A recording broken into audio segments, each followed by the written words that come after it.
So you just got yourself a marked key, but you're not sure if you should sell it or use it. The too long didn't watch answer is, if you got it for under 3 to 4 million rubles, you should definitely use it. However, if you want to know what you can find, as well as the average number of rubles made per room opening, I'll be breaking that down right away. Just as a quick note, all ruble values come from the current flea market as of the 13th of July of 2022, in patch 12.12.3. So jumping into room number 1, this room was pretty lackluster, finding a Clin, suppressed APB, MP7A1, and 11 rounds of SS190 ammunition. The value of this was about 48,000 rubles. On run number 2 it was a little bit better, containing an MK17 Scar, an Ash 12, the 590 shotgun, and 39 rounds of PBP ammunition. The value we got from this room was about 244,000 rubles. Run 3 contained a TX-15 with a suppressor, an MP133, and a 40mm shell. Overall not great, but keep in mind that when parted out, the TX-15 can be sold for a much higher price, especially early wipe. The value from this room was 124,000 rubles, however with the TX-15 parted out, we would have gotten about 215,000 rubles. Run 4 was a big find. We picked up 2 gunsmith required weapons, an RSAS and a DVL. Sadly, the RSAS can't be sold on the flea market anymore, and while its parts can be, I just included the trader price for this average. The RSAS and the DVL averaged out to about 412,000 rubles.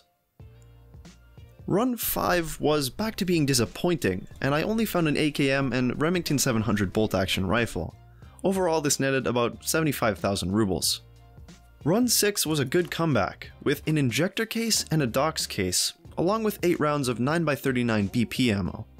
These sold for about 1,130,000 rubles.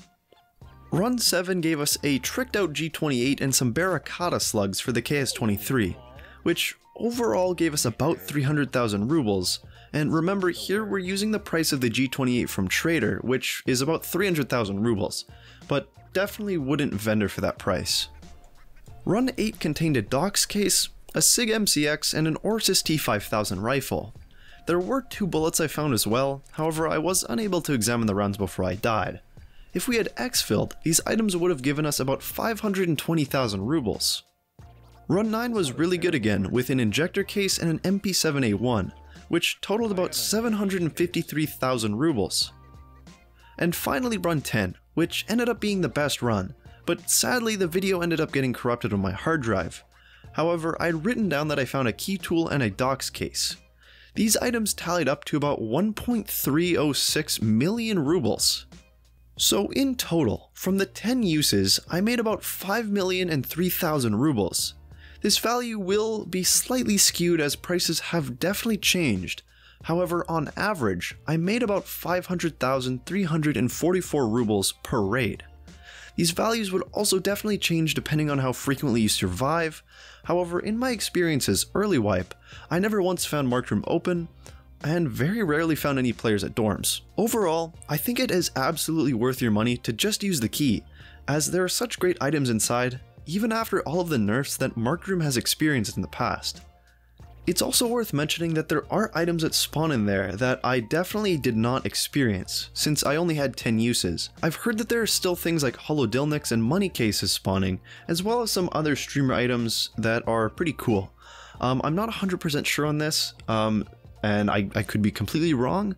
However, just know that when you open it, you could find other things that are just as cool.